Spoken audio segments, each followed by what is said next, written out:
ఒక లెర్నింగ్ చేస్తున్నావు, ఒక ప్రాజెక్ట్ చేస్తున్నావు అన్నప్పుడు నువ్వు ఫేస్ చేస్తావు issues.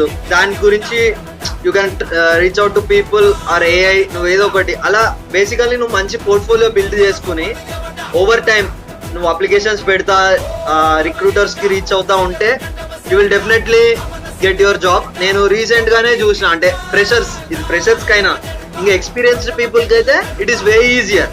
But freshers coming out of colleges ఇప్పుడున్న సిచ్యువేషన్స్ లో జాబ్ మార్కెట్ చాలా టఫ్ ఉంది. మార్కెట్ లో కూడా కొట్టొచ్చు అంటావా? కొట్టొచ్చు. నేను రీసెంట్ గా ఒక 2 people నా దగ్గరలో ఉన్న పీపుల్ ని చూశాను. 2024-25 passed outs, computer science passed outs.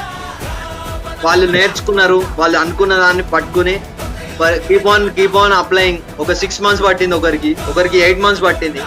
But they are placed in good companies and working now happily. అంతే. ఏంటంటే పేషెన్స్ ఉండాలి, కమిట్మెంట్ ఉండాలి, కన్సిస్టెన్సీ ఉండాలా, discipline. You will definitely get to, అంటే నీకు కావాల్సిన కోట్లు అని అంటే ఇంకా చాలా కావాలి. నీకు బతకడానికి మాత్రం ఇవి సరిపోతాయి. ఫస్ట్ నీకు కావాల్సింది అదన్నావు కాబట్టి చెప్పినాను. కావాలి దానికి, దాని మీద నుంచి నువ్వు అదే నీకు కావాల్సిన గోల్ బట్టి నీ ఎఫర్ట్, నీ కన్సిస్టెన్సీ, డిసిప్లిన్, అంతే కదా. అంతే. ఇప్పుడు నీకు నార్మల్ షూస్ కావాలంటే 500కి దొరుకుతాయి, నీకు నైకీ షూస్ కావాలంటే 5,000 పెట్టాలి. అంతే. ఏదైనా షూయే, ఏదైనా హ్యాపీగా ఉన్నా అంటే చలో నడుస్తుంది. అంతే. It's all in your mind. First learn to be the master of your mind, don't be slave to your mind. Everything will fall in line. అంతే.